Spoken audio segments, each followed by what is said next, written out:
안녕하세요, 여러분. 오늘 까치발의 궁금증은 바로 AI를 교육에 써도 될까? 라는 궁금증입니다. 사실 이건 먼 미래의 이야기가 아니에요.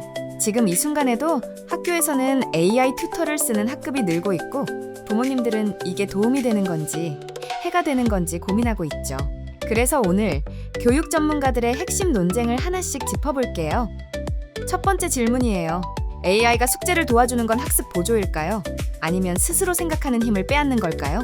찬성하는 분들은 이렇게 말해요. AI는 아이가 막혔을 때 지치지 않고 설명해주는 24시간 과외 선생님 같다고요. 비고츠키라는 인물은 약간의 도움이 있을 때 아이는 가장 잘 성장한다는 이론을 말해요.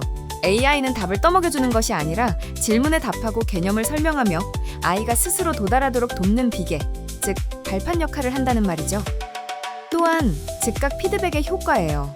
교육 심리학에서 학습은 즉각적인 피드백이 이루어질수록 효과가 높다는 것이 반복 입증되어 있다고 말해요. 부모가 항상 옆에 있을 수 없고 학원은 시간이 정해져 있죠. AI는 아이가 틀렸을 때 왜 틀렸는지를 즉시 반복적으로 지치지 않고 설명해 줄 수 있으니까요. 반면 반대하는 분들은 모르는 걸 스스로 씨름하는 과정 자체가 학습의 본질이라고 말해요. 심리학자 로버트 비오크는 적당한 어려움이 오히려 오래 기억되고 진짜 실력이 된다는 거예요. AI가 즉시 답을 알려주면 이 과정이 생략된다는 거예요. 또한 의존성과 자기 효능감 저하예요. 아이가 매번 AI에게 물어보는 습관이 들면 나는 AI 없이는 못해 라는 자기 인식이 형성된다라는 겁니다. 효능감은 스스로 문제를 해결했을 때 성취감으로 쌓이는데 AI는 그 경험을 가로챈다고 보는 거죠. 결국 아이는 AI 없이 시험장에 들어가겠죠? AI에 의존해 숙제를 해온 아이는 혼자서 문제를 풀 능력이 길러지지 않아 실전에서 무너질 위험이 크다라고 생각할 수도 있죠. 결국 이 쟁점의 본질은 AI를 정답 복사 도구로 쓸지 개념 이해 도구로 쓸지 결국 사용 규칙을 부모가 어떤 방식으로 개입할 것인가 아닐까요?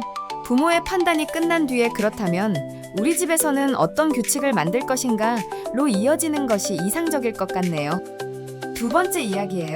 AI 튜터는 선생님보다 더 효과적인 도구가 될 수 있을까요? 한 교실에 보통 20명이 넘는 아이들이 있죠. 교사 한 명이 개별 아이의 이해도를 실시간으로 파악하고 속도를 조절하는 것은 물리적으로 불가능하겠죠. 그래서 AI가 그 빈틈을 메울 수 있다는 의견이 있어요. 실제로 칸 아카데미의 AI 튜터 실험에서 개인화 학습을 받은 학생들이 더 빠른 진도를 보였다는 결과도 있죠.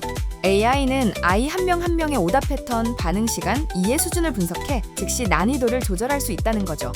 그리고 좀 더 깊게 들어가면 아이의 심리적 안정감을 빼놓을 수 없겠죠? 아이들은 교사나 친구 앞에서 모른다고 말하기 두려워할 수도 있어요. AI에게는 같은 질문을 10번 해도 창피하지 않아요. 이 심리적 안정감이 더 깊은 학습으로 이어진다라고 주장하기도 해요. 하지만 반대 의견도 분명해요. 교육은 단순한 지식 전달이 아니라 관계라는 거예요.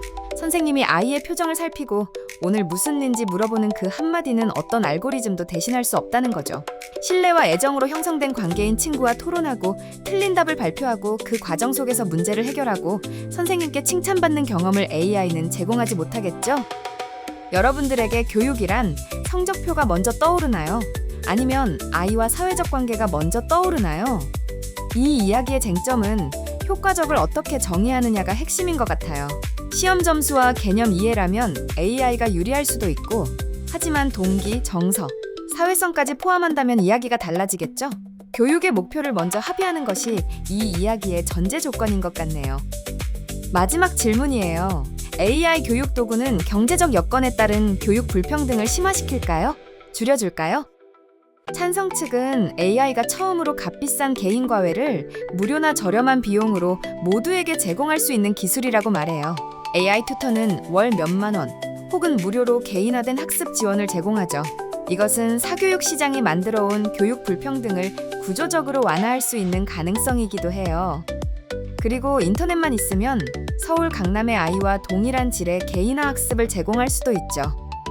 실제로 칸 아카데미가 인터넷이 보급된 개발도상국에서 교육 격차를 줄이는 효과를 입증했다고 하네요.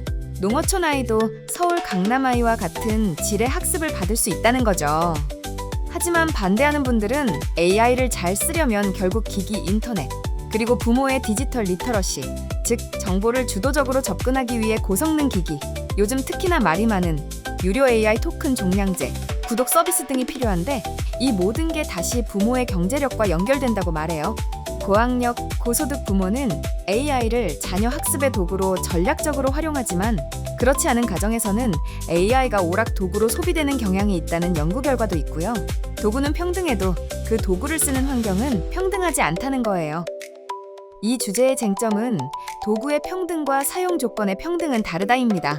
AI 자체의 접근성보다 AI를 전략적으로 활용할 수 있는 배경, 즉 부모 역량, 가정 환경, 학습 자율성이 새로운 불평등의 축이 될 수 있기에 AI 보급 정책과 교육 취약계층 지원이 반드시 함께 가야 한다는 것입니다. 자, 여기까지 세 가지 이야기를 함께 들어봤어요. 어느 쪽 주장도 완전히 맞거나 완전히 틀리지 않다는 거 느끼셨나요? 결국 중요한 건 AI를 쓰느냐 마느냐가 아니라 어떻게, 언제, 얼마나 쓰느냐일지도 몰라요.